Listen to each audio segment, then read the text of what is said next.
कट्ट्याला पुन्हा सुरुवात करूया. पण आता हे जे सेन्सर्स आहेत तर हे म्हणजे किती अंतरावर असे खोचायला लागतात? हे आपल्याला सॅटेलाइट मधूनच लोकेशन डिसाइड होऊन येतं की कुठल्या लोकेशनला कुठला सेन्सर प्लेस करायचा आहे आणि त्या पद्धतीने आपण करतो. 1 हेक्टर परिसरामध्ये एवढे सगळे सेन्सर सफिशियंट आहेत. म्हणजे साधारणतः 9,500 रुपये या सेन्सरची किंमत आहे एकाची, वॉटर सेन्सरची. आणि हे एनपीके सेन्सरची साधारणतः 6,500 रुपये आहे, तिन्ही सेन्सरची. वेदर स्टेशन आज भारतात जे उपलब्ध आहे ते 15,000 ते 45,000 रुपये दराप्रमाणे उपलब्ध आहे. परंतु आमच्या तज्ज्ञांनी जे रेकमेंड केले, जे संशोधन केलं आणि जे ॲक्युरेसी 99.99% आहेत तेच सेन्सर आणि तेच टूल्स आपण तिथे हार्डवेअर थोडक्यात आपण तिथं वापरले.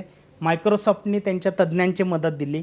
ॲझूर नावाचा त्यांचा प्लॅटफॉर्म दिला की जिथं हा डेटा पूल होतो, ॲनालिसिस होतो आणि डिसिजन सपोर्टसाठी रेकमेंडेशन येतं. ते रेकमेंडेशन आमचे KVKचे सायंटिस्ट इव्हॅल्युएट करतात आणि ते इव्हॅल्युएशन झाल्यानंतर कृषिक हा आमचा ॲप आहे, तो ॲपवर आम्ही सगळ्या शेतकऱ्यांना ते तंत्रज्ञान म्हणजे तो डिसिजन सपोर्ट देण्याची प्रोव्हिजन करतो.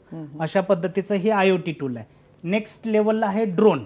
ड्रोन काय करतं तर हायपरस्पेक्ट्रल आणि मल्टीस्पेक्ट्रल इमेजिंग करतं आणि कमीत कमी कालावधीमध्ये जेव्हा सॅटेलाइट सांगतं की इथे बाबा खूप स्ट्रेस आहे, हे त्याचं काम आहे.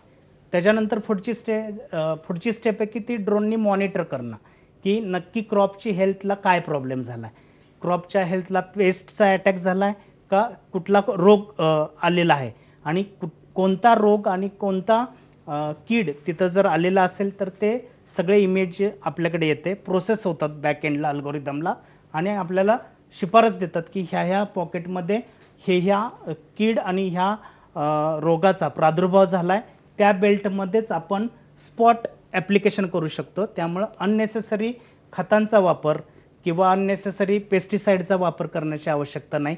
तेवढ्या स्पॉटमध्ये आपण रेकमेंडेशन दिल्यामुळे शेतकऱ्याला सुलभता येते आणि झटक्यात त्या परिसराचं नियंत्रण मिळतं.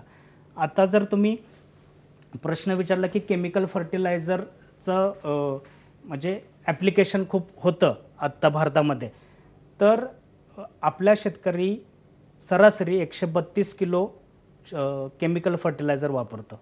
त्यामुळे जमिनीची गुणवत्ता ढासळत चाललेली आहे. हे प्रमाण कमी करण्यासाठी हे तंत्रज्ञान आहे की नॅचरल फार्मिंग, जे जमिनीला गरजेचं आहे तेवढंच आपण देणं आणि तेवढ्याच न्यूट्रिएंटमध्ये हायेस्ट मिनिमम इनपुटमध्ये मॅक्झिमम आउटपुट काढणं, ह्यासाठीचं हे तंत्रज्ञान आहे. सर 30 ते 40% खतांची बचत आपण अचीव केलेली आहे. पण मग आता असं आहे की आता प्रयोग जे झालेत ते ऊसाच्या पिकाबद्दल झालेत. ऊसाच्या पिकाबद्दल 3 वर्ष झाले, 2 वर्ष केळीवर झाले, तूर आणि कांद्यावर पण 2 वर्ष झाले. बाकीच्यांच्याकडे जाण्यापूर्वी शेवटचा असं आहे की आता एक सेन्सर लावला तर तो साधारण 1-1.5 हेक्टरची त्या पिकाच्या बद्दलची माहिती तुम्हाला म्हणजे तुम्हाला त्याच्याबद्दलचे फीडबॅक तुम्हाला देत राहतो.